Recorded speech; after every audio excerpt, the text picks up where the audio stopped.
Rivana Shazon Demban Devarishavan Chide Jamba Jivundu Kalo Jivalana Mevan Hada Minam Jedum Sanje Jimden Dembe Java Shajadu Sazelo Chedo Jazo Chevo Demba Jimden Dendishin Shevan Jajumba Yanavan Zobesan Rivana Shazon Demban Devarishavan Chide Jamba Jivundu Kalo Jivalana Mevan Hada Minam Jedum Sanje Jimden Bejawa Shajadu Mama Sazelo Chedo Jazo Chevo Demba Jimden Dendishin Shevan Jajumba Yanavan Zobesan Riva Shazun Demban Devarishavan Jiden Jamba Jivun Dube Kalunjam Lana Meva Lada Minam Jedemba Sanje Jimden Bejawa Shajadu Mama Sazelo Chedo Jazo Chevo Kanze Ganyen Zo Jadam Tse Sajen Dena Komban Dembran Ganin Jiden Dena Choje Zo Tezeke Bajona Chahase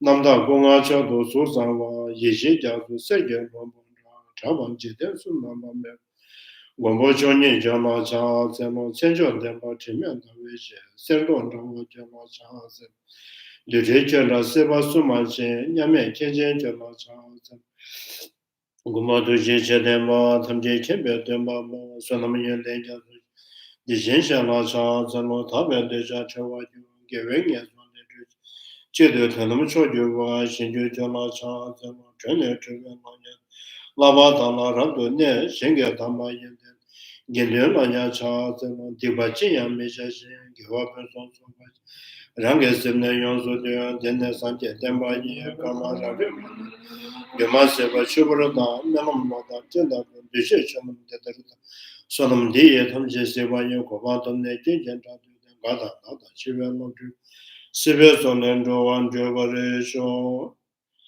to the teacher, the Blessed One, the one gone being, the four destroyed, completely perfected, fully awakened, perfect in knowledge and good conduct, Sugata, law of the world, supreme guide of beings Trinity, teacher of gods and humans, to you the completely, fully awakened, the Blessed One, the glorious conqueror, the subduer of the Shravakas, I prostrate make our proof go forever. To the teacher, the Blessed One, the one only, the bodhisattva, the completely fully awakened, perfect in knowledge and good conduct, Sugata, law of the world, supreme guide of beings to be tamed, teacher of gods and humans, to you the completely fully awakened, the Blessed One, the glorious conqueror, the subduer of the Shravakas, I prostrate make our proof go forever. to the teacher, The Blessed One, the one born being, the poor destroyer, the completely perfected, fully awakened being, perfect in knowledge and good conduct, Sugata, law of the world, supreme guide of beings Trinity, teacher of gods and humans, to you the completely, fully awakened, the Blessed One, the glorious conqueror, the subduer of the Shravakas, I prostrate make our proof go forever. When no supreme among humans you were born in this earth, you appeared as and said, I am supreme in this world. To you who are wise then, I prostrate. with the pure bodies, Form supremely pure, wisdom ocean like golden mountain, fame that blazes in the blue world, winner of the best, to you I prostrate. with the supreme signs, Place like spotless moon, color like gold, to you I prostrate. You are immaculate, the three worlds are not. Incomparably wise one, to you I prostrate. the Savior in great Compassion, teacher teacher having having all all understanding, the the field field of merit with qualities like vast ocean, to you the one gone to lostness I prostrate. the Purity purity which makes one free from attachment, the virtues which frees one from the lower realms, the one path, the sublime, pure reality, to that Dharma which pacifies I prostrate. those who who are are liberated, liberated and also also show the path to of liberation, liberation, the holy holy field field qualified with the realization, who are devoted to the moral precept, to you the sublime community intended for virtue. I prostrate. do not commit And any any non-virtuous actions, perform only perfect virtuous virtuous actions. actions. Subdue your mind thoroughly. This is the teaching of the Buddha. a star, a mirage, a flammable lamp, an illusion, a drop of dew or a bubble, a dream, flash of light in a cloud. See conditioned things as such. Through this merit, the sentient things attend rank of all things. Subdue the whole faults, and be delivered from motion of suffering, aging, sickness, and death. Sanje Chadon Soje Chanama Chanju Pato Dane Jansu Chen Dagen Jeso Jebe Sonam Dola Penche Sanje Jogoresho Sanje Chadon Soje Chanam Chanju Pato Dane Jansu Chen Dagen Jeso Jebe Sonam Dola Penche Sanje Jogoresho Sanje Chadon Soje Chanam Chanju Pato Dane Jansu Chen Dagen Jeso Jebe Sonam Dola Penche Sanje Jogoresho. I go for refuge until I'm enlightened to the Buddha, the Dharma, the Sangha, through the merit I created, practice in giving and other perfections. May I quickly attain the state of Buddhahood for the benefit of all sentient beings. I go for refuge until I'm enlightened to the Buddha, Dharma, and the Sangha, through the merit I created, practice in giving and other perfections. May I quickly attain the state of Buddhahood for the benefit of all sentient beings. I go for refuge until I'm enlightened to the Buddha, Dharma, and the Sangha. Through Through the the merit merit I I created, create, practice in giving and other perfections. may May I I quickly attain the state of Buddhahood for the for the benefit of all sentient benefit. Deja Shadan Temano Kunda Dona Juan Duda Medo Chinjun, Temanian Kundus, Kanda Duda Medo, Chinjun, the Darashin, the Chinjun, Daga Union Minion, Chitapo, Temenu, Union Minion, Yuma Teda Kangaya, the Androba Yumania, Gamap and the Kangaya, Yumupa, Ranutashin Yumano, Yumuchan and Ranutashin, Yumuche and Yumupan. Doda Medo Chinjun, Rajin and the Human, Doda Medo Chinjun, then the Yumokanda, Sura Roda River, Chida Shadan, Shidin, the Jashan, Timur in the Imbrata.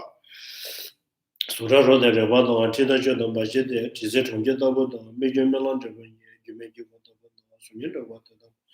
Dubatan the Medo, Joan in the Kala, Kala in the Dubachi, and Dabachi Medo, Dula Medu, did you do but Kala in the Medu, and Dabachi on Duban, Medu, did you Medu Tamani, Duba Yugomanian, Deja Yuba Kala, Medu Yugomanian, Shadan Yuba Kala, Kedemeta Tabachi, that is the Melonian. Dona Meda Yumebe, the Bacha Dolovania, Kedemeta Tabachi, that is the Melonian, Dona Meda Pawish, and the Bawachi. Kangazana Zingana, Zimbabwe, Tamjin, Russia, the Tishin Zimbabwe, Lova, Yada knew the Zimbabwe, Mayana, Kama Chinja, Kama Chinja, Chinja of the Cuban, the Chinja of the visit, the Chinja of the Maju, the Chinja of the visit, Chinja of the Kushima, Chinja of the visit, Kama Chinja was a Nijin, the number chip, Chinja on the Majana, Chedab, Chinja on the game, Chinja of the over Dana Major, the Shannon, other Shannon, Chinja of the Keten Dada Zona, Dada de Way, and Dada Zona, Tabata, the Washington. Keten Dada Zona, Dada de Women, and the Memizam, the way you go. Tetrashin, the Mariba, the Marilla, the Jell, Kedela Lenu Moma, Kandara Jiji, Chedabu, the board, you were switching. Kedela Lenu Moma, Kandara Jiji, and Chedabu, the board, you never switching. Change a lot of a change of another, which when you choose some Kangato. 当到电军的外面人的团结不送着出版的为上街谈了啥子 So today I'm going to read from the root text. Try and finish the chapter 1. Have them check their email. Huh? I sent them the text. Oh, Miss Marian said she sent the root text through email. So you may have. The first ground, the perfect joy. I pay homage to the gentle Lord Mañjuśrī, Śrāvakas, and middle-level Buddhas arises from the servant sages. Buddha are born from the bodhisattvas. The compassionate mind and non-dual cognitions, as well as the awakening mind, these are the cause of the bodhisattvas. So this we have, we already discussed from the commentary, Lama Tsongkapha's text. So this was saying that they're trying to establish the root of the Buddhahood is compassion, right? Root of the Buddhahood is the compassion, and how then saying Śrāvaka and middle level bodhisattvas, Pratika Buddha, arises from the servant sages, like Śrāvaka and Pratika Buddha are born from the Buddha. So Buddha born from the bodhisattvas. And bodhisattvas, the compassionate mind and non-dual. So how do bodhisattvas come about? So what is the causes for the bodhisattvas? Then the first is compassionate mind, and the second is wisdom realizing emptiness, non-dual cognitions, and third is awakening mind of the bodhicitta. So these three are the cause for bodhisattvas. So bodhisattvas give birth to Buddha. Buddha is giving birth of Śrāvaka and Pratika Buddhas. So this is why the compassion is the root, right? Root of the Buddhahood. So Chandrakirti is trying to establish that the compassion, the great compassion, is the perfect seed of the. So then, again, he lay out the reasoning to further establish that the compassion is the root, as compassion alone is accepted to be the seed of the perfect harvest of Buddhahood. And not only, the compassions not only just play a role as a seed, it also play a role as a fertilizer, the water that nourishes it. And then the fruit, the final result, the fruit that long source of enjoyment of the sentient beings. So therefore, I will praise compassion at the first start of all. So Chandrakirti says, I'm going to pay homage first, before the Śrāvaka, before the Pratika Buddha, before the Buddha, before the Bodhisattvas. I'm going to pay homage to the compassion. So, as you know that among the three causes which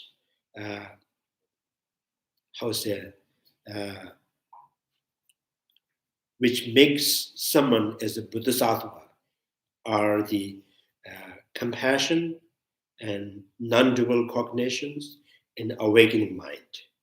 So here is saying generating awakening mind and wisdom realizing emptiness and the great compassions. These three are cause which makes the individual to be a bodhisattvas. From the bodhisattvas and then Buddha, from the Buddha and the Śrāvaka and the Pratika Buddha. So then the question is, then stanza number 3 is saying that how we develop the great compassions. So then number 3 is saying developing compassion through reflecting upon 12 links of dependent originations. So the first, with the thought I am, how sentient beings cycle in the samsara. First thought of I am, they cling to self, intrinsic self, right? And then once you cling to the intrinsic self, and then with the thought of mine, right? So me and mine is the first mental construct that kind of sentient beings tend to grasping or fixated or guarding that self and myself. So they become attached to things, right? and they become attached to the smell, taste, tactility, the color, the sound, right? So all started from the root. The root of the afflictive emotion is the grasping on the mental construct, the self, and me and mine, right? So, so they become attached to things, and then says how kind of the metaphor, how sentient beings cycle in samsara with dwellings and dependent originations. And he was using this metaphor like a bucket on the water wheel, they turn without control. I bow to the compassion that cares for such suffering beings, like water bucket on the water wheel, controlled by the threat, controlled by the afflictive kind of consciousness, and consciousness overpowered by the afflictive emotions, and the bucket that many times they beat up and kind of within the wells, right? And like sentient beings constantly beat up by the suffering of the suffering of change, the pervasive condition. These three conditions, kind of these three suffering, constantly beating up sentient beings. And sentient beings are under the force of consciousness. Consciousness influenced or overpowered by the afflictive emotions. So all because the sentient beings overpowered the afflictive emotion, because sentient beings innately kind of clinging to the self and mind, right? In this way, stanza number 3 is talking about the generally how to generate the great compassions. They're reflecting upon the dwellings and dependent origination on the other sentient beings. Out of ignorance, and sentient beings, committing the karma that remain within the continuum of consciousness, the consciousness, the third, which carries all the habit and imprints, kind of that left by the karma, right? And the consciousness, and then the consciousness also kind of the seed within the consciousness, the fertilized by the craving and the grasping, right? Fertilized by craving and the grasping, and ready to make how's a process of becoming, ready to give birth the next life. So then once you're born, and then a name and form, and faculties, and the contact and the feeling, right? So again, out of ignorance, and sentient beings,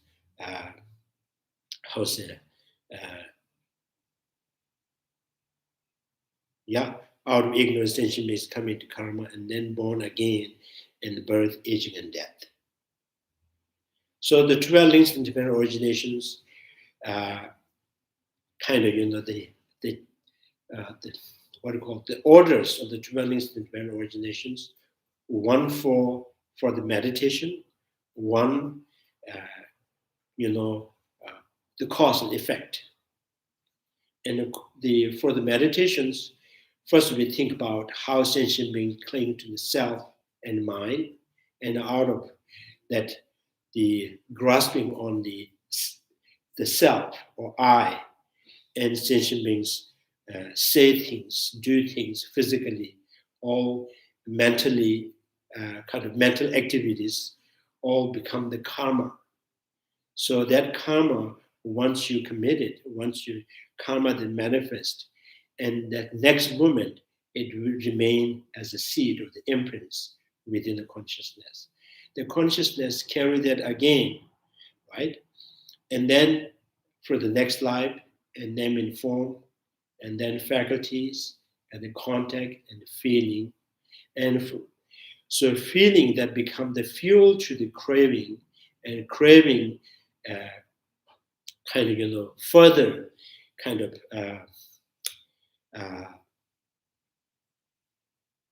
become kind of, further develop into attachment, the grasping. And then that craving and the grasping and make the karma that kind of, karma that stays within the consciousness become more powerful, more kind of ready to give birth for the next life. And once you're born again, and the birth and next, right after the birth and aging start, right? So this is how when you reflect the 12 links of divine origination on other sentient beings, so that's the way how to generate compassion towards the sentient beings. So when you reflect 12 links of divine origination of oneself and generate a genuine renunciation. So renunciation for oneself, compassion to others, right? And then the more kind of, the compassion that more advanced. Now, beings are reflections of the moon and the ripple water. So,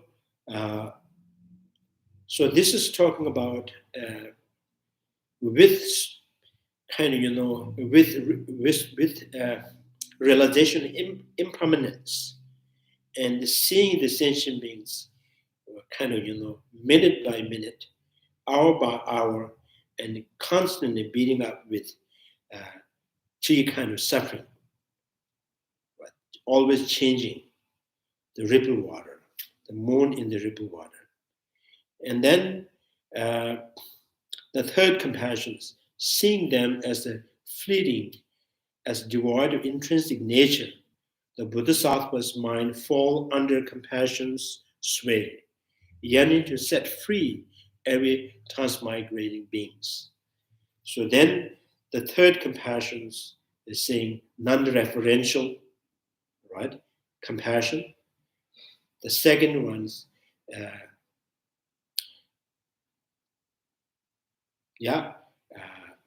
phenomenal, right? The phenomenal. A phenomenal compassion means kind of, the compassion that's strongly associated with realization of impermanence. A third, non-referential means compassion that is underpinned with a realization of emptiness. So three kind of compassions. So then also we all talk about observed phenomena, and cognitive aspect too, right? Reflecting on, observing on the the impermanence of the sentient beings, and the cognitively, and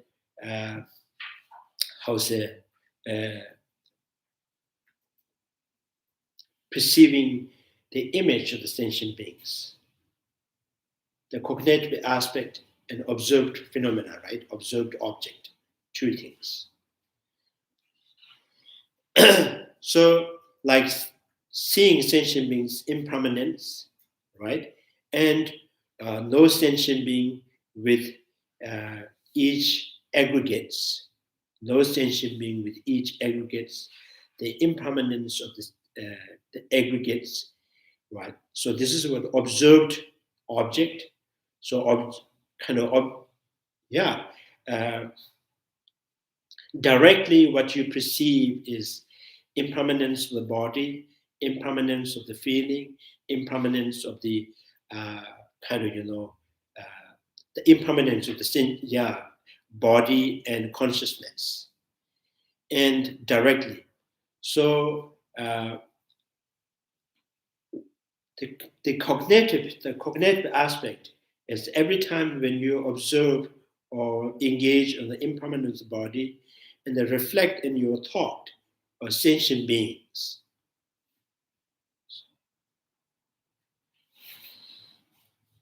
So this was kind of, last time we discussed that, the cognitive object aspect and observed observed object or observed phenomena.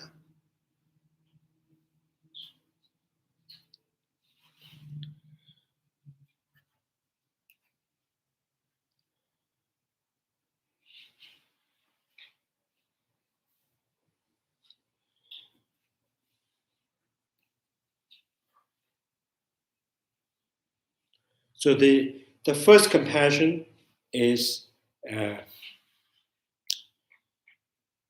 mere sentient beings. First compassion, it seems like each time they generate compassion, the compassion, seeing sentient beings with body, seeing sentient being with feeling, seeing sentient being with discrimination awareness and afflictive emotions. The first compassion seems like that. And the second compassion is knowing there is no sentient beings with afflictions, there is no sentient being with body, there is no sentient being with and feeling and perceptions.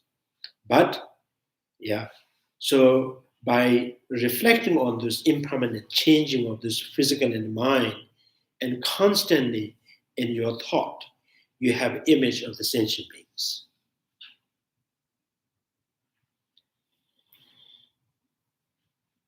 Like, when you are told there's someone coming to visit you, and they set the time, they say, oh, I'm going to meet you at 10 o'clock in the morning.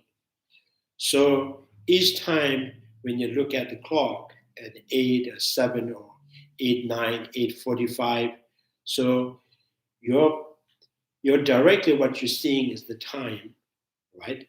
So indirectly in your thought, so you have the image of the person who's coming, right? So this is called cognitive aspect, and the observed phenomena are two separate, right? So by kind of, some people do the calculator, right? They kind of, Focal objects. huh? Focal object, yeah, focal object. So like when you do the calculations, right? You're just kind of,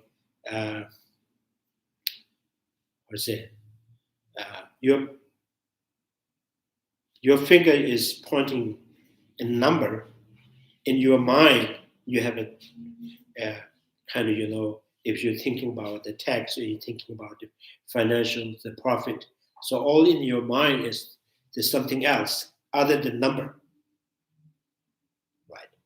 So this is called focal object and the cognitive aspect, right? So as I mentioned, one word, just by using one word, like for example,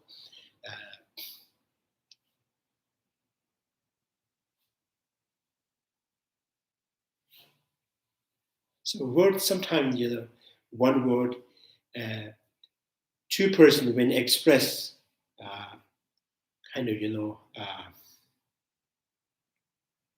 like for example, how are you? So this is depending on what your intention, right?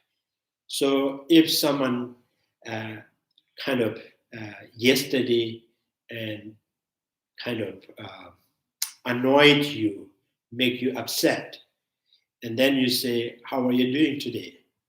So in his mind, I want to know how he feels today. Yesterday I did that, I said that, right? So his cognitive aspect is kind of trying to understand what your impression, what is your what is your impression on me, right? And then another person who simply asks, how are you doing today? So just simply want to know what you're doing today, right? So how are you is the same, but the cognitive, that's separate, different cognitive aspect, right? So so this is like focal object and the cognitive aspect. So the second Bodhisattva, second compassion is directly what is seeing is the body, feeling, right? Body, feeling, and the perceptions and afflictions. And seeing that's whole changing by minute, at the same time, knowing there is no sentient being in the body, there is no sentient being in the feeling and the perceptions. But because of their changing, and then you see the changes in sentient being.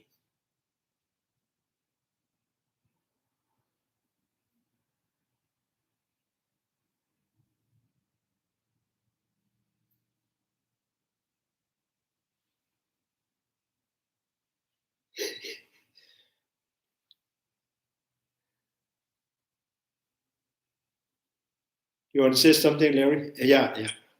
Yeah. So, sorry, I hit the wrong button here. So, you're saying the first, I'm a little confused here. The first one, you're kind of just observing the object. And in the process of observing the object, you are aware.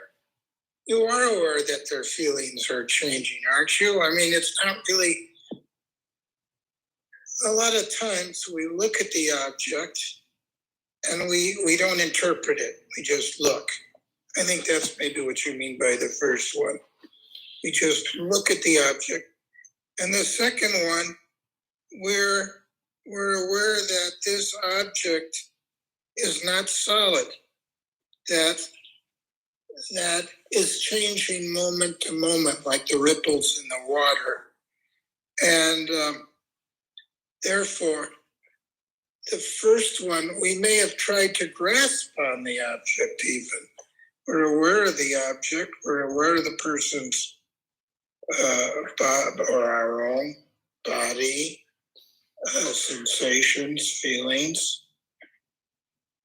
But we're just observing it, I gather. We're just observing it. And the second one, there's a kind of awareness, it sounds to me, I'm just trying to repeat back my understanding in case I'm misunderstanding. The second one is we're aware that these are ephemeral. They're just short, moment to moment things, appearances, like a dream. They're dreamlike appearances. And we're recognizing the emptiness of those dreamlike appearances. Do I have it right, or I'm not understanding? Maybe let me tell you from different kind of the angle.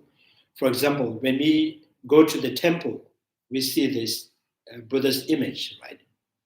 There are one person who is a very kind of strong faith towards the Buddha and doing the kind of paying homage or bowing down to the image of the Buddha. And he also believed in his mind, so this is Buddha, Shakyamuni, right? One who imposes the Shakyamuni on the statue and with very serious kind of strong faith. And another man comes, say, although this is the clay, or it's just kind of, gold or metal, but by looking at it, I remember the Shakyamuni, his qualities, his teaching. So you're knowing this is just a statue, not a Buddha, but this is the reference to remind me of the Buddha, the second person, right? So every time he bowed to the statue, at the same time you're knowing this is not the Buddha, this is the reference, that reminding me of the Buddha. So my physically kind of bowing to is not to the clay, not to the metal, and to the actual Shakyamuni, right? So one person don't see much difference. The image just bowing to this is Shakyamuni, right? So there's a two person. So that's why I'm saying observed phenomena. Like when you have a visitor at house and you show them the album. Oh, this is my daughter, this is my grandson, this is my father, this. So the observed object is the picture, right? And what you also know, this is just a picture. Now, there is no my father or mother or grandson, there's nothing. But these used as a reference, right? To in your mind, and that the real person. And you're also referring the other person, this is how you look like my grandfather. This is how you look like my grandchild. And another person that you are trying to explain and also know this is just paper or picture, right? And he also know what you say, and when you say, oh, I understand, means he also create the same picture that you're trying to deliver, kind of, what you're trying to make him see, right? So the focal object and the cognitive aspect is like that. Knowing the observed objects are not the actual object, but with that I can have the image of the actual object. Now, are these related to the three? Don't you see the difference? Don't you see the difference? So when you go to the temple, some people really believe, right? The statue is Shakyamuni. And there's some people that cry and do like, they kind of put their head, touch the statue. When this kind of faith, when they don't see much difference, statue and Shakyamuni is the same. There's no difference at all. And another person, yes, he sees this clearly, there's a difference.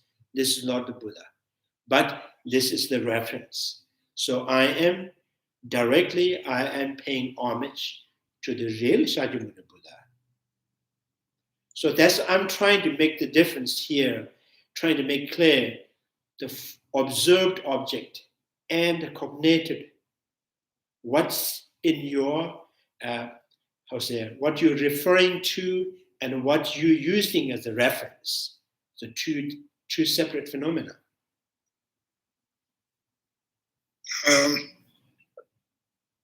So, I mean, both of these examples have a focal point. They have the similar focal point, but different cognitive perspective. No, cognitive and the focal points, the first one is mixed.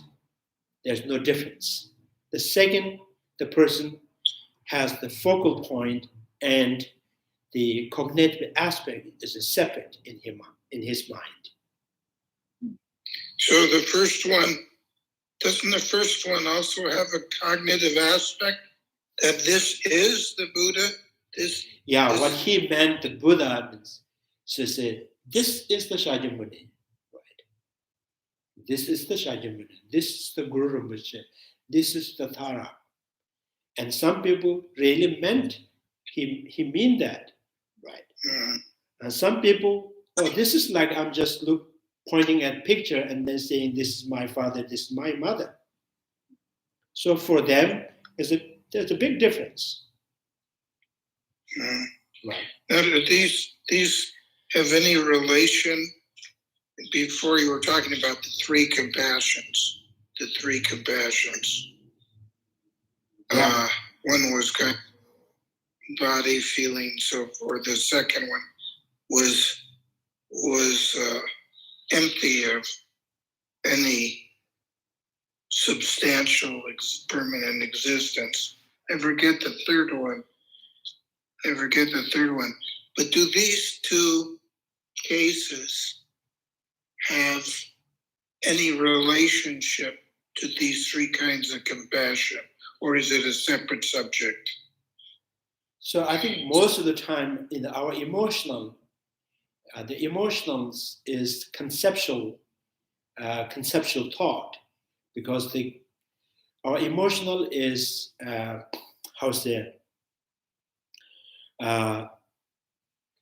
always, as I mentioned, the thought, that one of the kind of the conceptual thought, always mistaken with respect to the appearance object. So actual object and the appearance objects is always mixed, inseparable for the thought. So, and then people, when you get angry, I am here. So in that kind of, in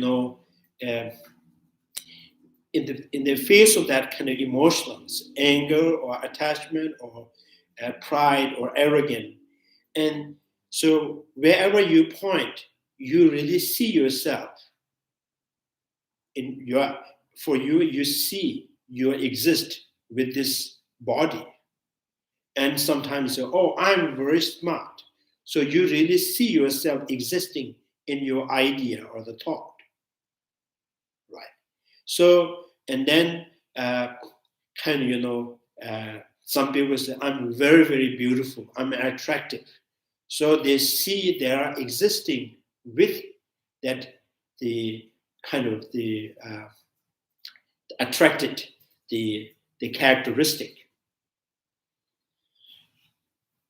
So I think the point is, because this all started with the Bodhisattva says, the 5 aggregates are absence of intrinsic existence.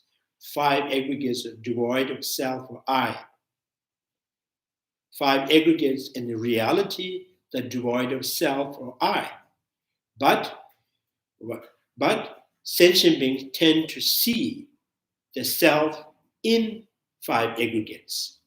Not only 5, each, sometimes sentient beings see themselves in the smell, see themselves in the color, see themselves in the tactility. Right.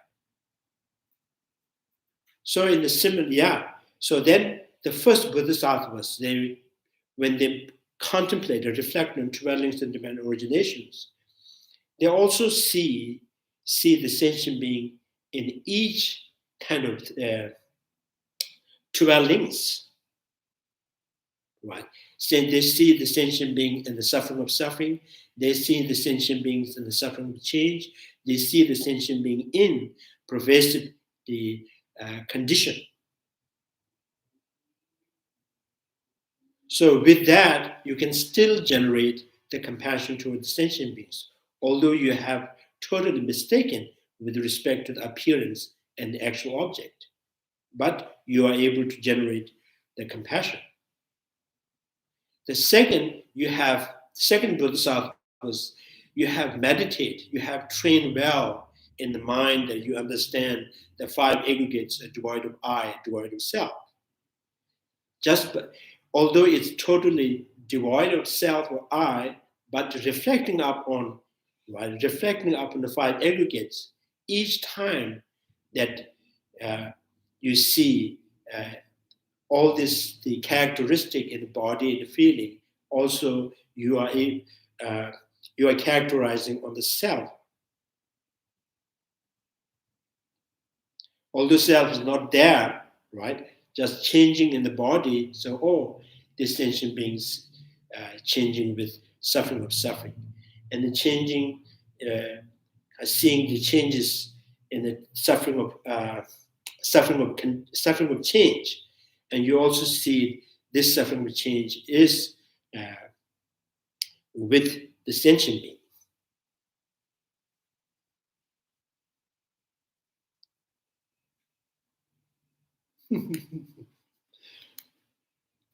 So I think, for example, some people, so they are so kind of, for example, if you're so concerned about your saving account, right? The money that you have saved in the bank, an account, and each time you pay something that reminds you that your account is now decreasing. So your account is not in that money, but just letting it go, you see account is declining, right? And when you get some kind of salary or kind of $1 or $20 or something, and you also see in accounts now adding up, right? So this actual, the what you in your hand is, there is no account, but looking at it, but seeing the changes in it, you also see in your mind the accounts declining and adding up, right? So in a similar way, the sentient beings, all the 5 aggregates are totally devoid of I or the self.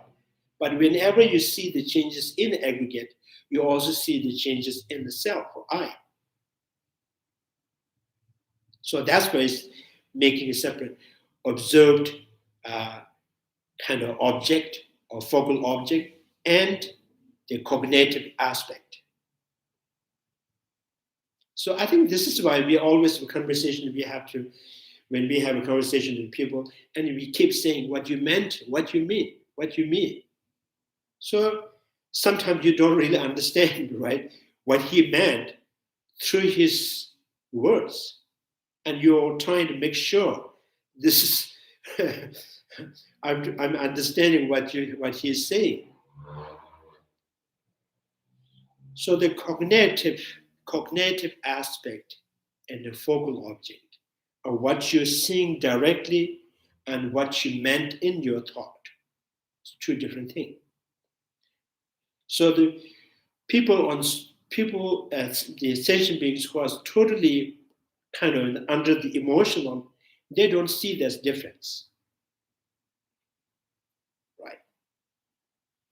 So I think I've mentioned that, like for example,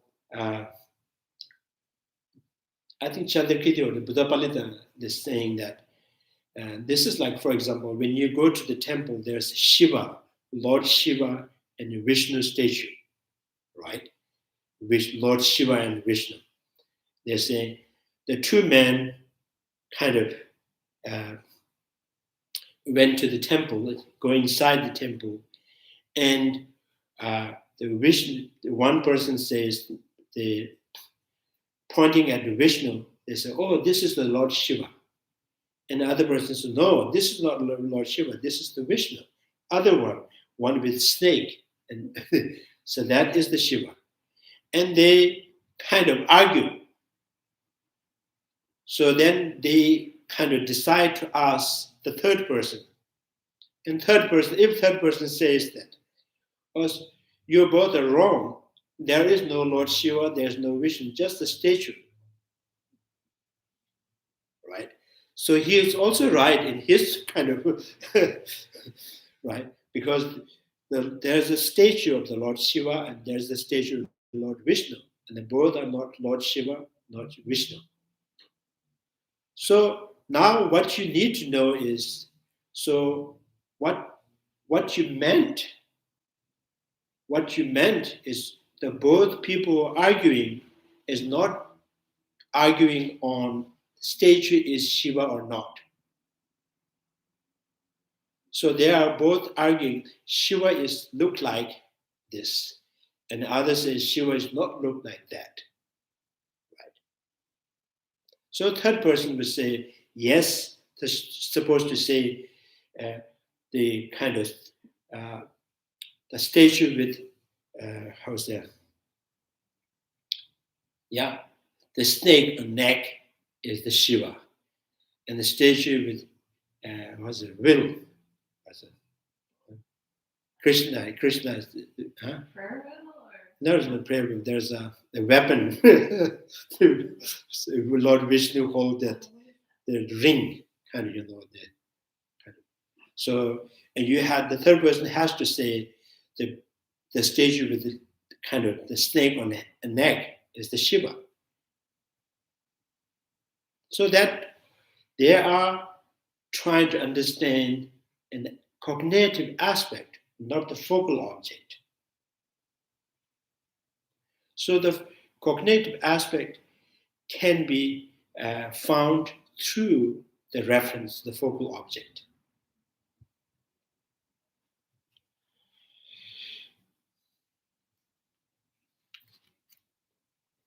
So So when you meditate, impermanence and conditioned suffering, absence of intrinsic existing of self, many times, then whenever you reflect on the impermanence of the body, but you don't see the self in there. But right, although the self is totally devoid and absence in the aggregates, but every time when you look at aggregates, that reminds you myself. Right. So me, the concept of me is never disappeared. Although you know this body is not me, this feeling is not me, this eye consciousness is not me, but whenever eye consciousness see things, you always remember I am seeing, I am hearing, right?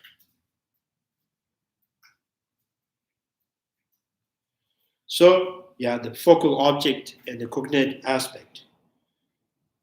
So the first compassions without making any difference, right?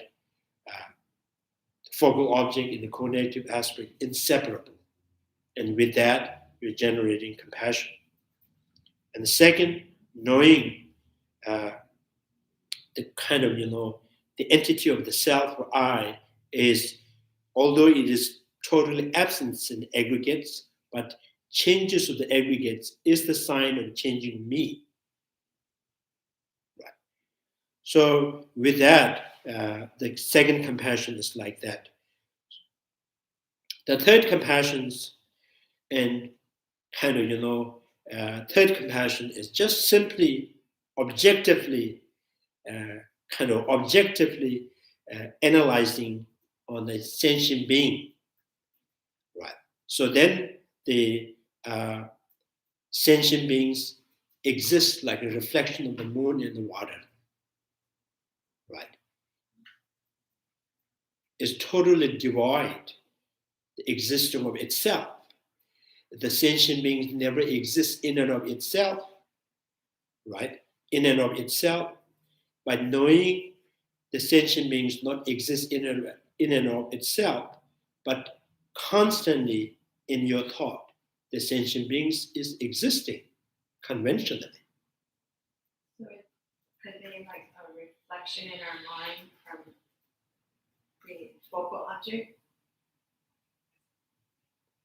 Reflection. like the moon? Yeah, this is like seeing sentient beings like a reflection of the moon, the illusion-like phenomena. It's the image of the face in the mirror, right? They don't really have any essence by their own, but it exists dependently. When the face in the mirror kind of, the face that counter the mirror, and that creates the image of the face. So if you try to find the image of the face by itself, and there is no way it exists by itself. So in the same way, the sentient beings, although kind of not exist at all by their own, but it exists through the conventional. So this kind of compassion is called non-referential compassion. So the compassion is, through the compassion, this kind of non-referential compassion, continuously cultivating the merit, at the same time is so kind of, powerful enough to prevent the misconception and all the afflictive emotions. So this is called kind of method and wisdom, the union of the method and wisdom. So through this cultivating the collection of the merit, collection of the wisdom.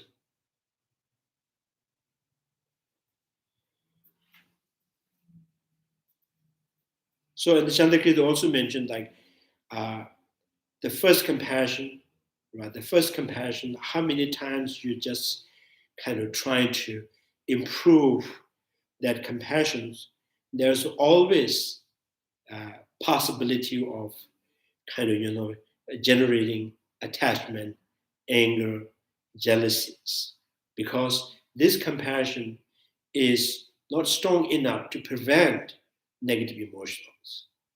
but it can cultivate the merits, right? So by having a kind of, sense of caring for others.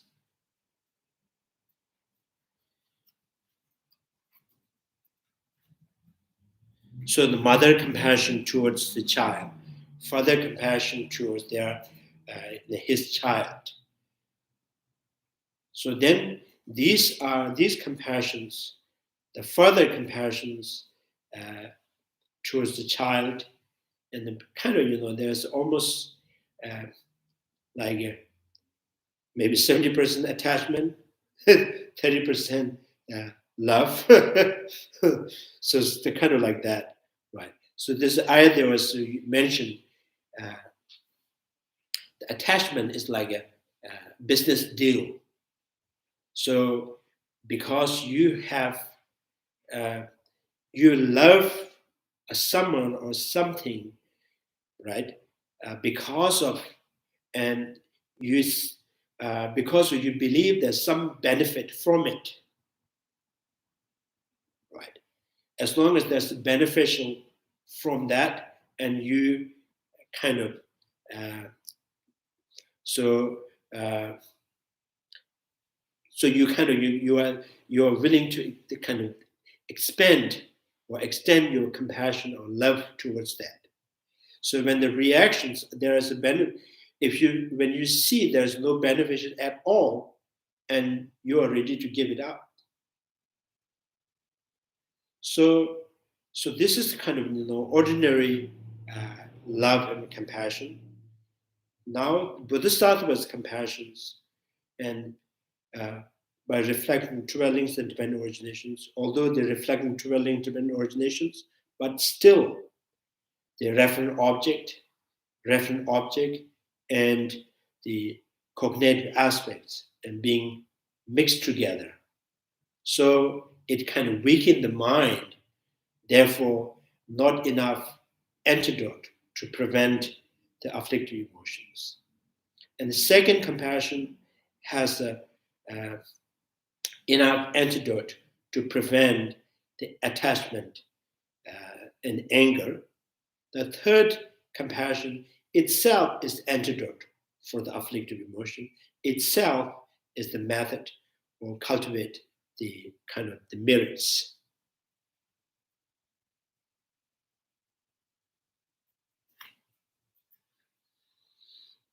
And you, I think the third is non-referential, right? Yeah, non-referential. Now, I don't quite understand.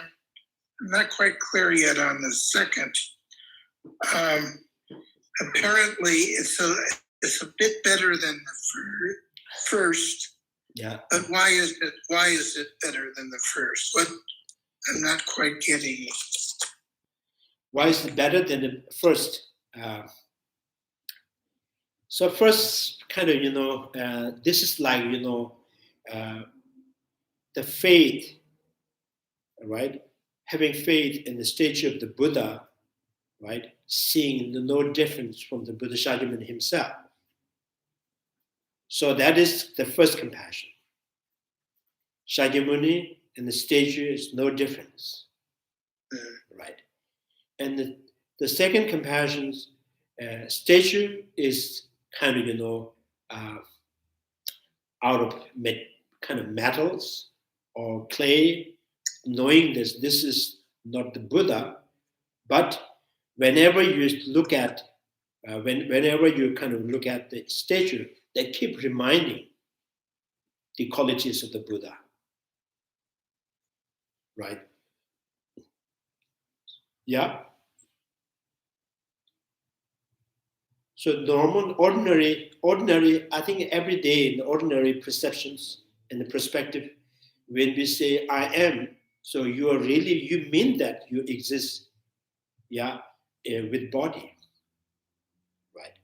So sometimes you say, this is my ideas. So you see yourself up in the head. So, and then sometimes you say, oh, I'm strong. So you see yourself in the muscles, right? So, yeah. This sounds like there's a relationship between the three kayas and these three kinds of compassion. Is that correct or incorrect? Three kayas, totally, different subject, So, this is like how your mind and kind of engage an object. So the first compassions, first compassion engaging in the sentient being, which is no different at all with body, feeling, and perceptions. The second compassions, sentient being are not there, but every time I look at it, that reminds me the sentient beings. Right. Third compassion said, sentient being itself is like a reflection of the moon. Sentient being itself is no kind of concreteness, no solidity, right? Solidness. Sentient being is just illusion-like phenomena. It's like an image of the face in the mirror. So, but at the same time, there's the compassion. There's the powerful compassion. That compassion itself is a wisdom that understands the absence or intrinsic existing of the sentient beings. So this perfect union of the method and the wisdom. So this has so much power to prevent all the misconceptions and afflictive emotions. And it also cultivating the merits.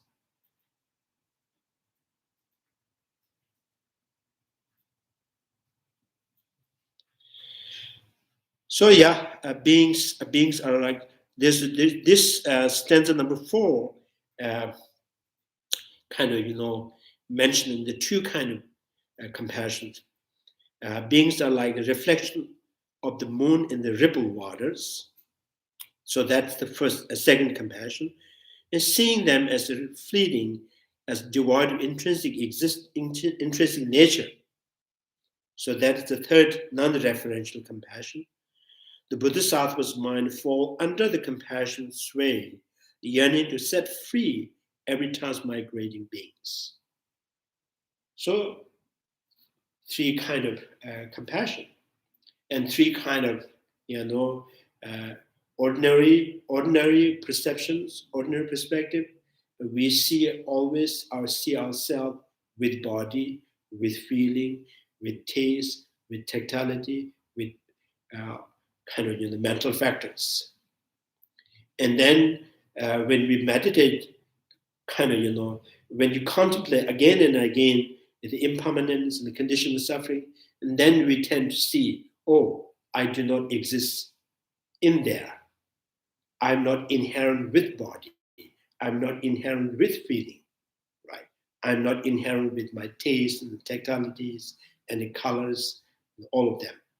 But each time when you reflect on the five aggregates, that reminds in you, continuously reminding you that I am exist. Right. So the person, the individual who has trained their mind, right, many times impermanence and the condition of suffering, they see that they themselves totally absent in there, but because of the changes in the aggregates, they see changes in themselves.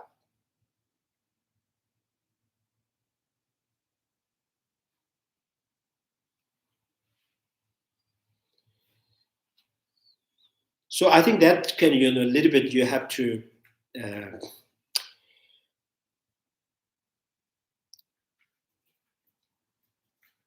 train well your mind that the impermanence and the condition of suffering.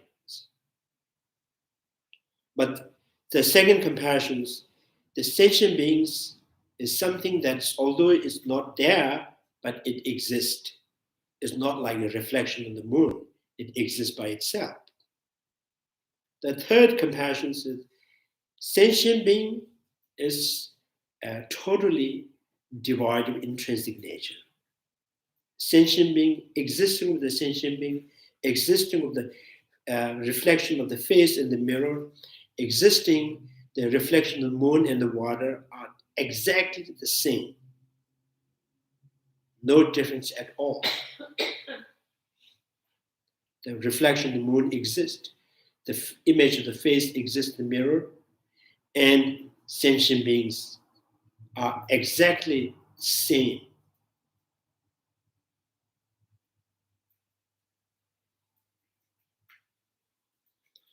So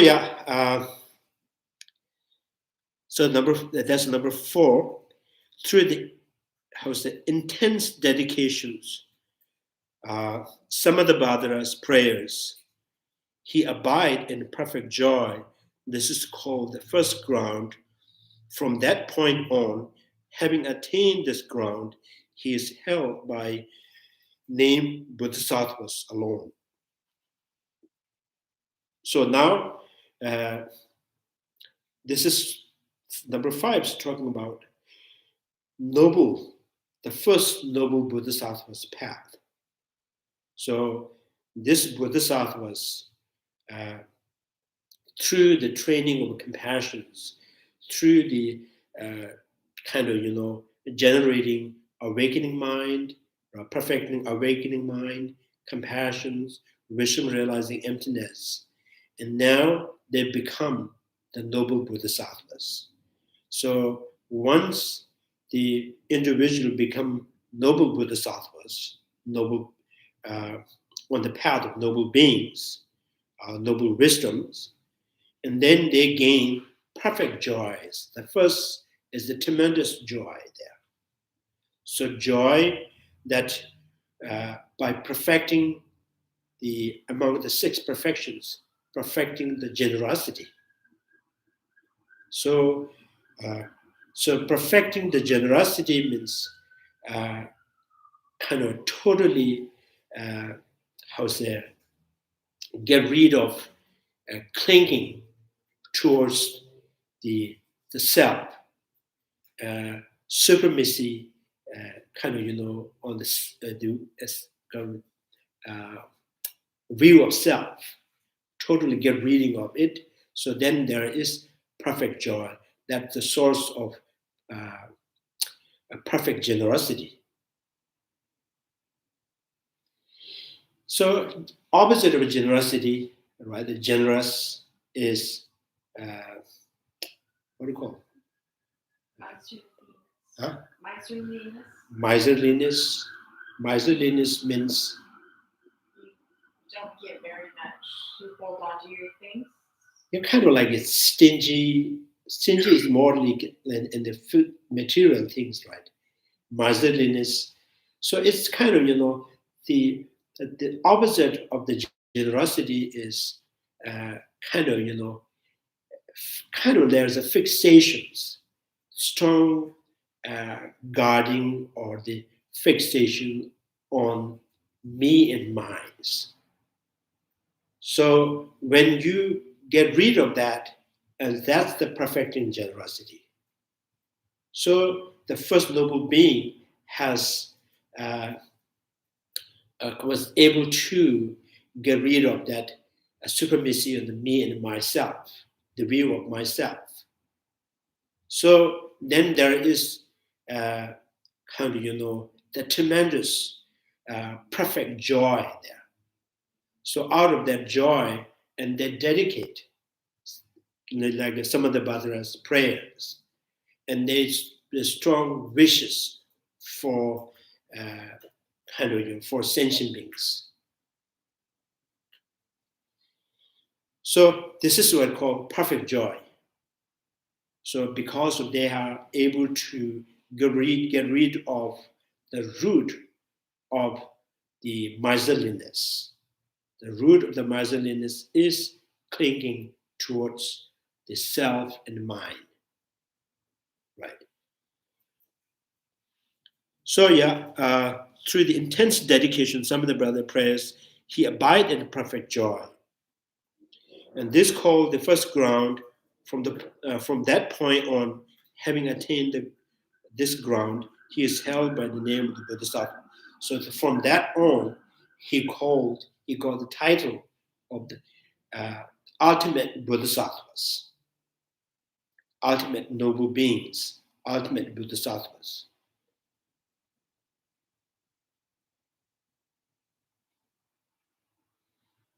Oh, I forgot to read Julie's question. The second says, when practicing Tonglen is the third non-referential compassion's approach best. Tonglen is the, it not necessarily become a non-referential compassion. Tonglen, there's a degree of the Tonglen you can practice with first compassion, degree of the Tonglen and second compassion, and third compassion. So I think this all they're aiming to get rid of that, the clinging towards the self or I and mind. And how do you really get rid of that clinging on I and mind? So directly perceiving the absence of me and mine, right? Absence of me and mine. So direct realization, emptiness. So seeing myself and the sentient beings, a reflection of the moon in the water, image of the face with mirror, are exactly same. None of those exist by their own essence. It's all exists through constructed by the mind. So a conceptual constructed phenomena, right?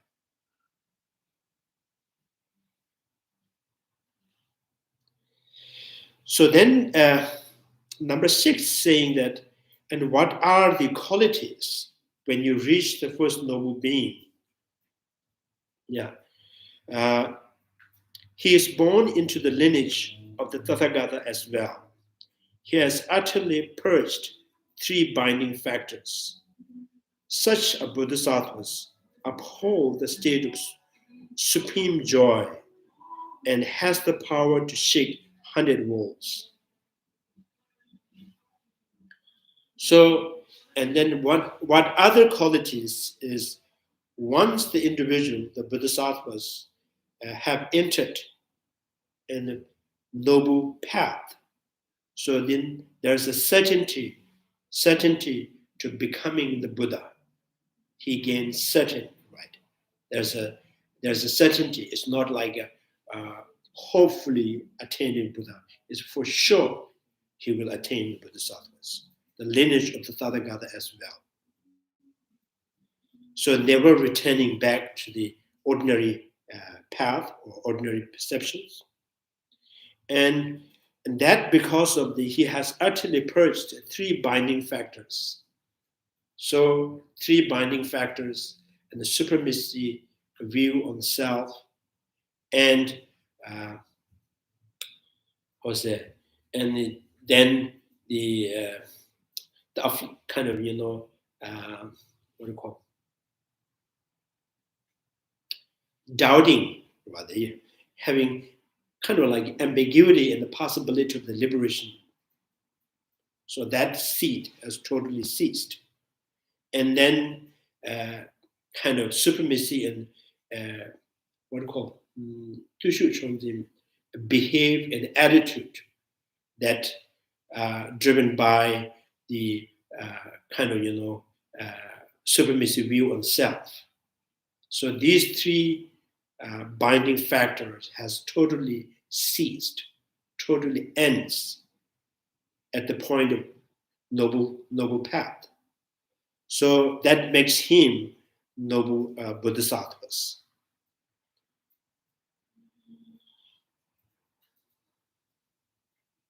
Can you say this 3 sin again? 3 binding sin again? The first, I think here we use the supremacy kind of view on self and supremacy view on behavior and attitudes oneself, right? So my way of doing, my behave, my attitude, this is the only way, so like that. So this kind of, and then the third is kind of the doubt and the possibility of the liberation. So that means before all these bodhisattvas haven't get rid of the doubt of the possibility of liberations, right? They may have 100% belief in the possibility of liberation, but the doubt, the seed of that is still there because you haven't convinced, right? The liberations or enlightened being is, but you, out of faith, out of belief, culturally you just may have strong belief in that, but you haven't convinced yet. So from the point of the noble kind of bodhisattvas, and then you are so convinced, you are so sure, right, about the liberations, and you have no any clinging or fixations or any supremacy view on the self, because you see that myself and sentient beings, an image of the face, reflection of the moon and the water, are exactly the way they exist, the same. So there's nothing to cling, right?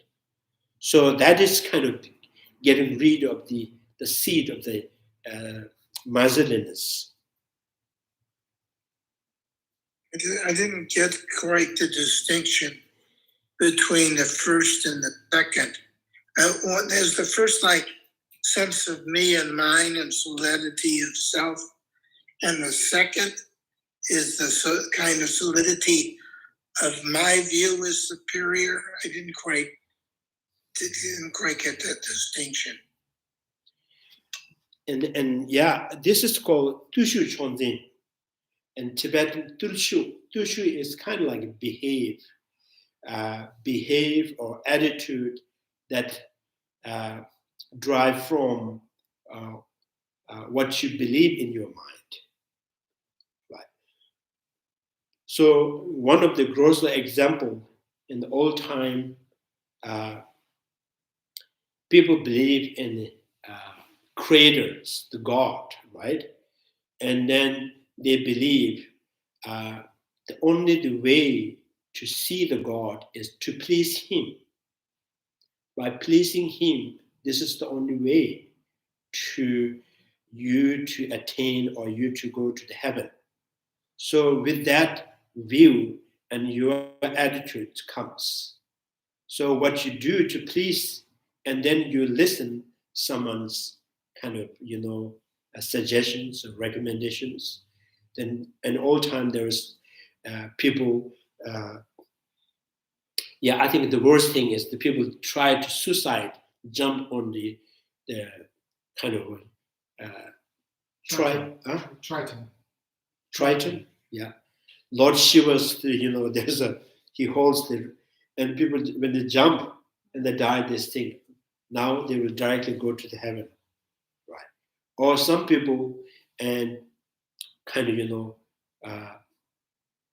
by worshiping cow and kind of act like cow and whole life they go like for with using 4 limbs, right? Yeah, walk like cow and to go the pilgrimage. So then they think this is the way to please the God. So these are, supremacy in their attitude. They think that this is the perfect way, this is the pure way to please. So it's like you're suffering because God is not pleased with you. So God upset and you're suffering. So now here, and the supremacy kind of behave and attitude is when you cling on me and myself, right? So it's not like one time, it's 24/7. When you attach. In your dream, you think of myself, me and mine. And the daytime also, right?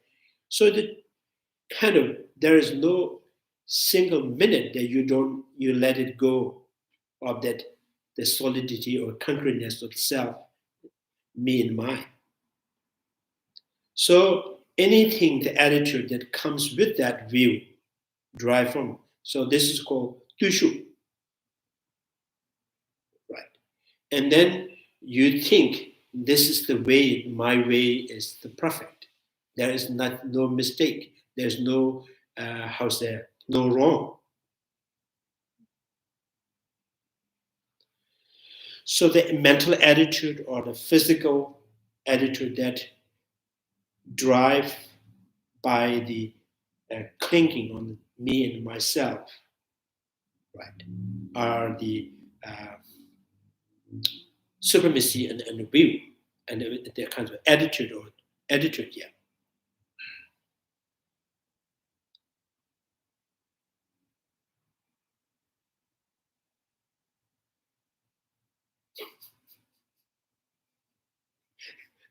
I can't hear you.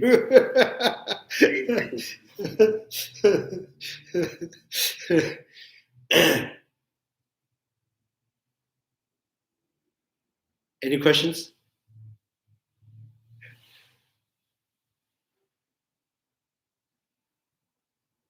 I think this is kind of, I'm sorry. Yeah, yeah. I'm sorry. I thought I talked. You keep talking, but yeah, that's what you just described was the second one, right? The second one. Yeah. What you just described, like with the three binding factors. God and the behavior and all that. What's the first one? Is it just belief in self, belief in a solid self and others? Believing in the concretely existing in me and myself, right? Concrete existing of me and myself, and not only have the innate,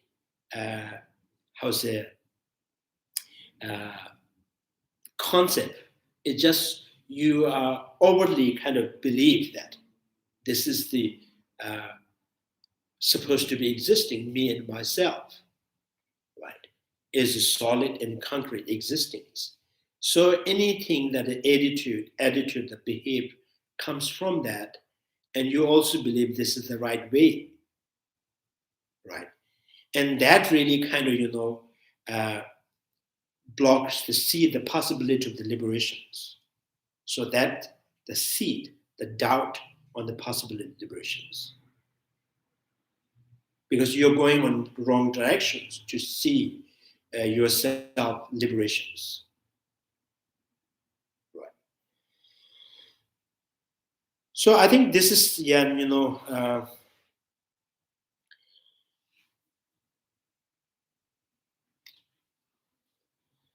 so these three binding factors is a totally ends when the individual reach the first noble path. So therefore, this particular noble being is in tremendous joy, the perfect joy, in the state of perfect joy.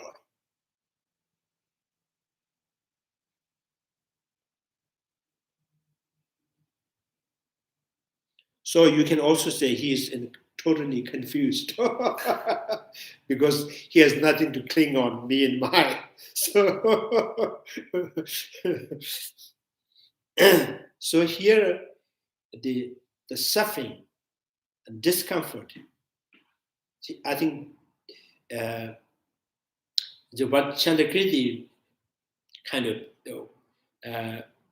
what they were thinking is the discomfort, unpleasant, is due to the mind, way, the mode of engaging with object, a mistake or wrong, right? And then this whole unpleasant discomfort comes.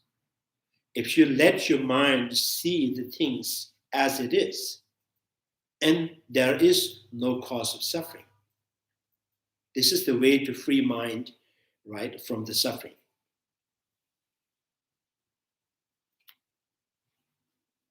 So I think this is kind of, is the point that we need to. So normally we say unhappiness is because of. So some people say because of this is not my time, or this is because someone kind of caused obstacles, or this is because of my eating, or this is because of the day, this is because of the culture, this is because of the environment. So in Buddha, this is Kangedenju. Buddha says because of the way the mind, right, kind of the way it perceives phenomena is wrong, therefore there's a discomfort and unpleasant. So no matter environment, how crazy people are, how kind of polluted environment, but you can still free your mind from the afflictions through, right, knowing the reality as it is.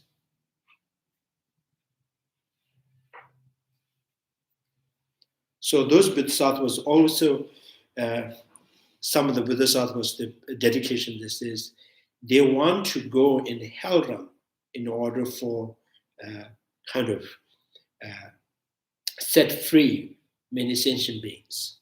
They think they can just go and stay in the hell realm without being disturbed by any afflicted emotions. They have some kind of confidence. They think suffering is not because of what you see. Suffering is because of what you think, the way you kind of perceive things. So then they gain confidence. If I go to hell realm, I can stay longer in hell realm until all the hell beings are empty. So I can still stay there. So this kind of, That's what Zong Rinpoche said. Yeah. He said life he was going to the hell realms. So sometimes, there's Jataka tells about the Bodhisattva Muni's life story. So one of his, incarnation or life, and fall in the hell realm. And within the hell realms, he was able to generate the great compassion towards his fellow, right? So the minute he generated compassion to the hell realm, he is no longer allowed to stay in hell realm. He has to go. He was so because he cannot see the hell realm then, because of the way he thinks is totally opposite. So the hell realm is in your mind, as we say, right? If you free your mind, wherever you go, you cannot find hell realm.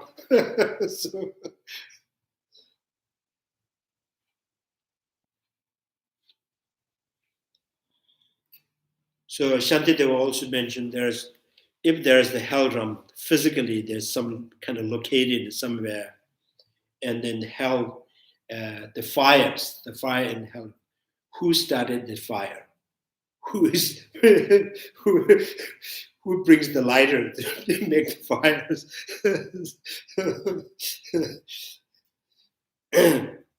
So who lit up the barbecues in hell realm? So these are all mind. And then that continues to exactly you can apply to the in heaven, right? Heaven is nothing but mind.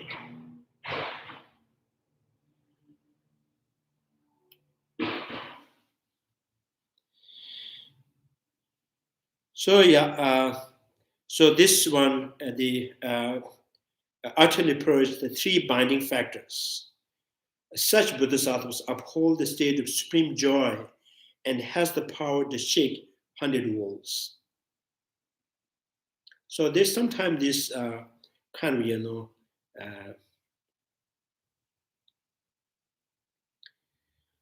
in Tantrayana, there's some kind of poem there when you praise to the deities by Yamantaka, by pounding on the ground 3 times, it shakes whole world. So sometimes this is kind of you're saying that it's what is referring to is you have cut the root of the second existence, right? So each perceptions you are able to come in. You have this kind of each your wisdom is like a knife that can cut any second existence. So this individual, the Bodhisattva's noble being, can shake the 100 walls. Stepping on from one ground to another. So then this thing, what else? What else the quality in that bodhisattvas? So stepping on one ground to another's. So normally when we cultivate the merits, ordinary we do vajrasattva, recitations, mantra, prostrations. There are a lot of activities, physical activities. So this particular bodhisattvas, the noble being, has nothing to do anything. There's nothing to do. Just simply meditate what they have, revealed the absence of intrinsic existence, simply meditating on it, and then you just go further and further. Right? So there's no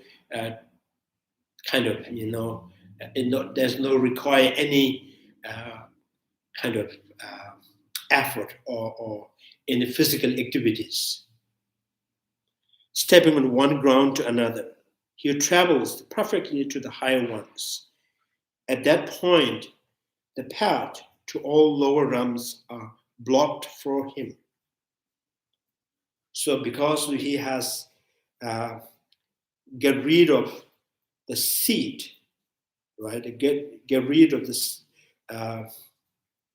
seat of the lower realm. So he has totally blocked the lower realm for him. At that point, all the ground of ordinary person cease for him. So he is no longer become ordinary person.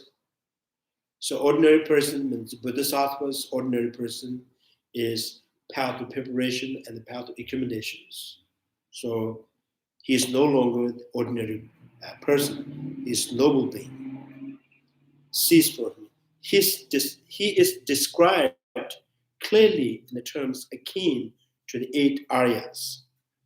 8 aryas. So then the question is, what is this first bodhisattva's path? Then we say this is the path of seeing, right? Path of seeing. So one who has newly engaged in noble path. And then what it look like? It's kind of like first engaging in entering in the stages, all right? Entering, engaging in Śrāvaka, there's a Śrāvaka 8 noble path, right? The 8th is first entering in the stream of entry, first engaging in the stream of entry. So which means newly kind of enters in noble path. So Śrāvakas has the 4 fruit, and each fruit has their engaging in the stream of entry, engaging in one's return, engaging in no more returning, engage in arhat. And arhat, no more returning, once returning, kind of entering the stream. So totally 8. So this bodhisattvas first engaging in noble wisdom is like an 8. So this means, is the directly perceived emptiness. The emptiness, realization emptiness is, powered by the great compassion in awakening mind. Even when abiding on the first ground, on the mind for all awakening, he surpassed those born from sage's speech and the Pratigya Buddhas through the power of his merit. This bodhisattvas, new bodhisattvas, noble being, he has surpassed the Śrāvakas and the Pratigya Buddha through the power of his merit. Right? And his merit increases even more when at gone afar, he will also surpass them by the intelligence. So he was this bodhisattva's first noble being, right? First ground, and the second ground, third ground, fifth ground, sixth ground. So all can surpass the Śrāvakas and the Pratigya Buddha Arhat through their merit, not through their intelligence. So when it comes to the seventh bodhisattvas not only surpassed through the merit, they also surpassed the Śrāvakas and the Pratigya Arhat through by their intelligence. So after the 7 and 8, and they look like a Buddha. So Buddha, the omniscient mind is like they can function rather in conventional, at the same time remaining in totally observing and emptiness forever. At the same time, they can conventional function. They can teach, they can go sleep, and they eat, but their mind is always inseparable and totally meditating single-pointedly within emptiness. This kind of quality is only with Buddha. So after the 7th Bhumi, the 8th Bhumi, and they can go deep within a minute in the meditations, and then instantly they come out from meditations, they can talk, and again, the one instant they go back to deep meditations. So these are all because of this 7th and 8th, they have already overcome or eliminate all the afflictive emotions. Now, from the 8th, what they apply in antidote is the stain of afflictive emotions, not afflictive emotions. So from the 7th, the gone afar, so their name is gone afar, Ringdo Songas.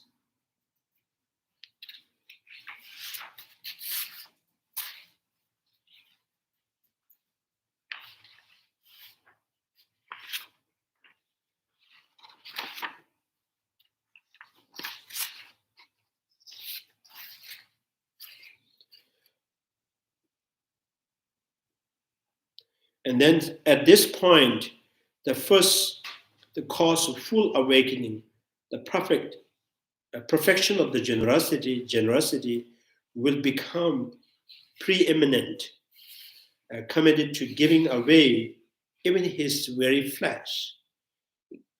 Giving become the sign to infer his unseen qualities. So Nanda Mirumba Vigyuyagirus. Nanda Mirum, I think it's kind of Nanda Mirum means unseen quality, means, for example, you can see someone's expressions, what is going on in his mind. So what is unseen, you can be seen through the sign of his expressions. So the unseen quality of the first Bhumi, that kind of, strong 100% willingness towards the sentient being. Through, he is says that giving away even his very flesh. So there is no hesitations. So this is it's kind of trying to describe and how he has perfected his joy through the perfecting generosity. So unseen qualities. So we all have unseen quality can be seen by others through the sign of expressions, right? So the sign of expressions, the Buddhas, Bodhisattvas, no hesitation, giving even their very flesh. So that is the sign that letting you see the qualities of the first Bhumi.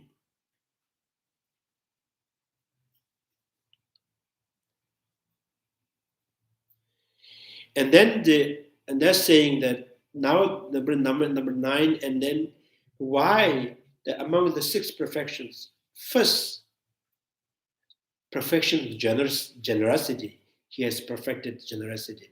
Second, perfection of the moralities. So why perfection of the generosity is the first among the 6 perfections? And then it says, all living beings eagerly yearn for happiness. Yet, for human, there is no happiness without resources, the material resources.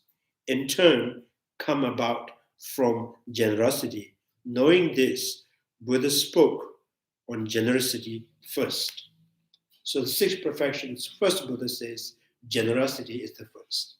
Because the generosity is this generosity is the cause of prosperities, right? So I think here people have this prosperity is in Tibetan we call longzhi. And longzhi, prosperity is longzhi. Longzhi means something that you can enjoy, but you can have wealth without being enjoying. Right? So that is not prosperities. So longzhi means kind of wealth that allow you to enjoy. So this enjoyment is the result of the generosity.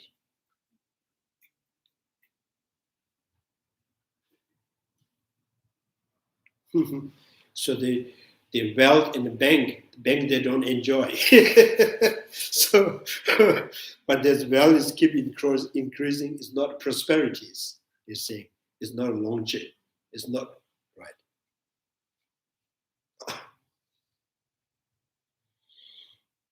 So this is the first Buddha spoke generosity. Those with weak compassion and ruthless mind. And then the question is, why Buddha first speak of the generosity, the practice of generosity? So, and then the answer for that is because generosity is the source of enjoyment. Generosity is the source of enjoyment.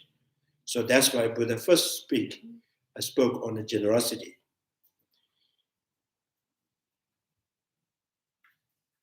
And then how do you really practice the generosities? So it then says, generosity is most, among the 6 perfections, generosity is much easier for anybody to practice.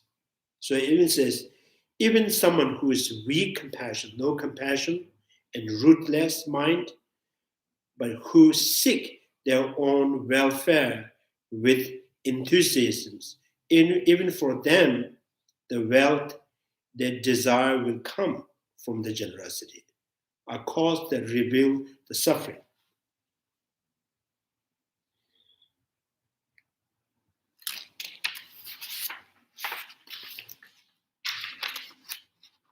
So Nyingje mentioned this, the story I've told you before. Yeah, there's I told you there's one old woman. She is quite rich, and she lived in a house by herself, and she is so stingy. She even the small kind of beans, she won't let it go. So there's one bodhisattvas, and they keep coming to her door and say, "Give me something." Every time this comes, and every time when this beggar comes, she yell, she scold, right? And then next time again that he comes, just at least give something. And she one day says, "Just a smile, can you give me?" So, and she was kind of working out, kind of the outdoor. She was making something like mud, like, and then small. She has a piece of fabric. She was using this to kind of, in the old time there's a cow dung and mud mixed together, and then she was trying to make a stove, right? So when again that beggar comes, say, "Give something," and she was so angry, she yelled and scolded, and but she wouldn't move. Just and she threw the fabric, the dirty fabric, on the chest of the beggar, and the beggar says, kind of, the Kalyan Ho means God bless you. So when the beggar says God bless you, the Kalyan Ho, right? The Bhagavan bless you, it's like something like that. And she was surprised. I use harsh word, I scold, I yell it, I throw this dirty thing, but he still says, "Kalyan Ho." So he was, when she come, and the whole day she was keep this mind. The word is just Kalyan Ho is what do you call resonates right in her mind all the time, and even the dream she was keep asking why he said that to me.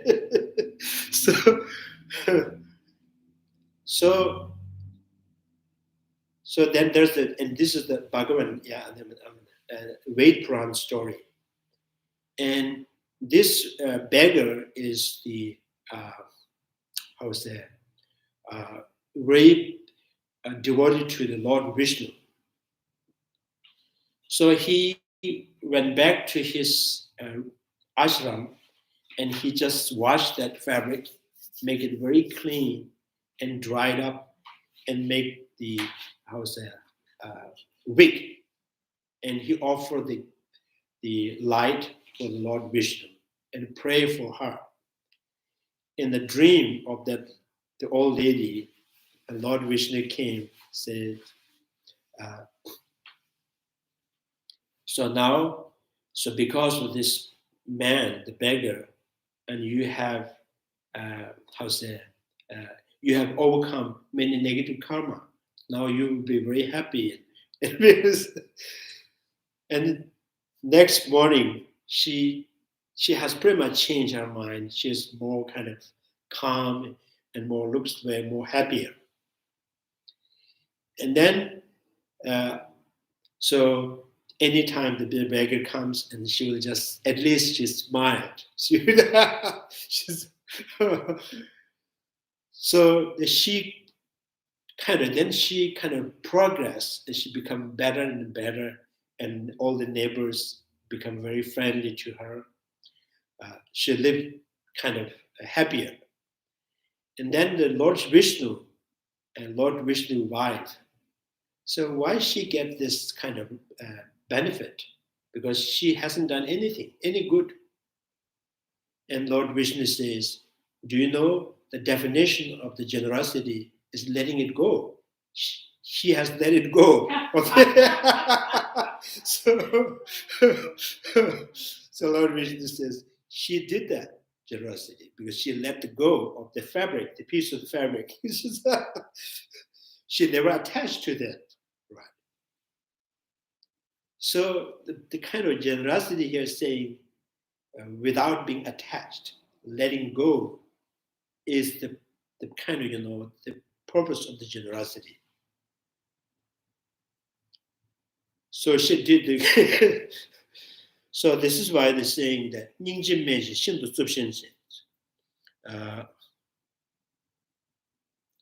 those who weak compassions, no compassion, ruthless mind, right? Who seek their own welfare with enthusiasm. So she was so selfish, right? Selfish. Even for them, even for this old woman, the desire will come from generosity. Even the ruthless, no compassion, selfish, but through the practice of generosity, through things letting it go that has benefit to others, or they become something useful. So, because you may get the result from it. So that's why the first Buddha speak of generosity among the six perfections. So morality is a little harder than generosity, and patience is a little more harder than that. So, and concentrations and like that.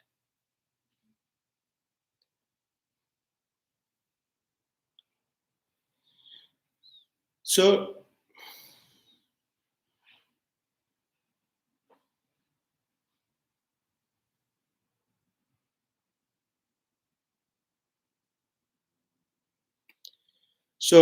and then the how number 12 is talking about. So how this is really kind of this could happen. So this selfish, no compassion, ruthless, right? Kind of by having kind of engaged in such practice that has some kind of part of that letting it go, and that has benefit to others, and how this person can receive the positive result from this. So that's indeed it is through the practice of generosity that he will swiftly, at some point, meet the Aryas. So he will, because of this positive result, and that opens the avenue or access to kind of to meet someone who can give you advice or good suggestions. And he will then cut clean continuum of cyclic existence.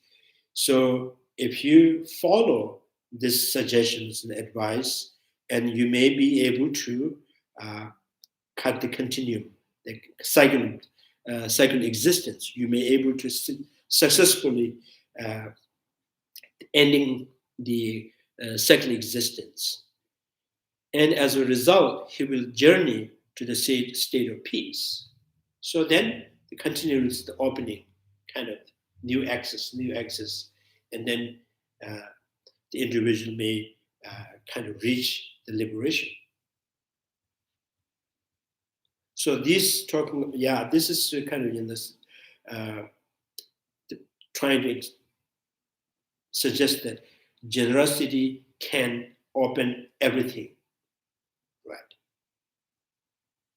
And sometimes Angulimala says the faith, although you have only thing that good in you is just faith, but just persisting in that faith can open many doors, like Angulimala, but he has unshakable faith in his guru and his advice.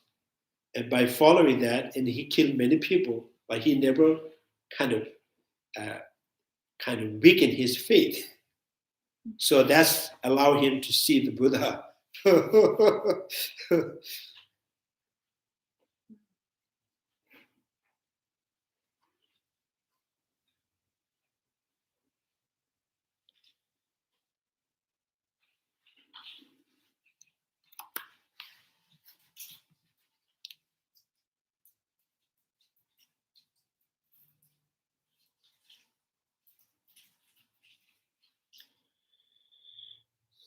dollar pember tamje yijin and jimbe rimbo metan kawato kanje zeda manimba jimbe tam yizoyins. Yeah.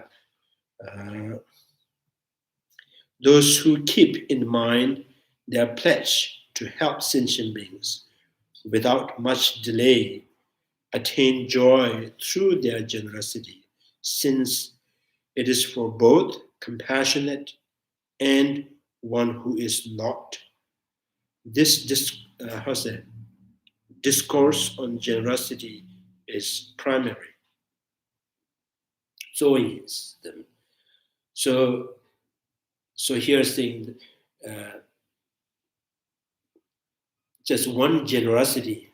So one generosity by practicing kind of generosity that practiced by compassionate mind or uncompassionate mind, but both can open kind of the access to meet the right guru or right advice, or kind of then continuously journeying on the path, you can finally you can achieve the liberations.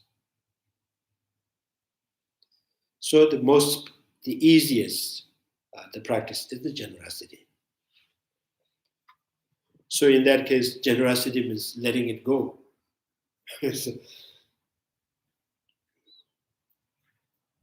So not clinging. So clinging is the attachment. Attachment is no different from the miserliness. So getting rid of the clinging is opening the generosity, or practice of generosity.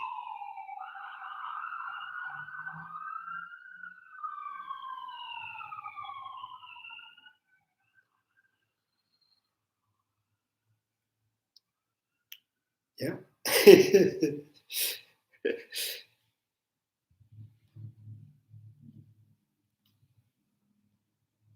Any questions? No.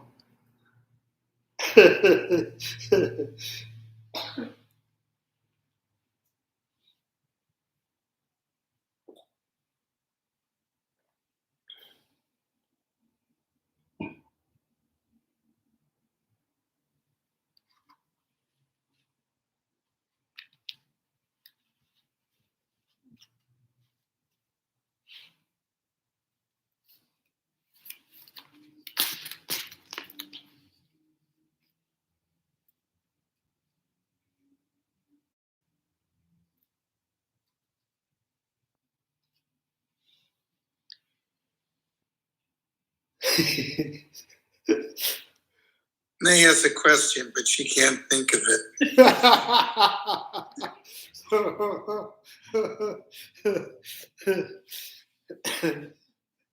That's very good.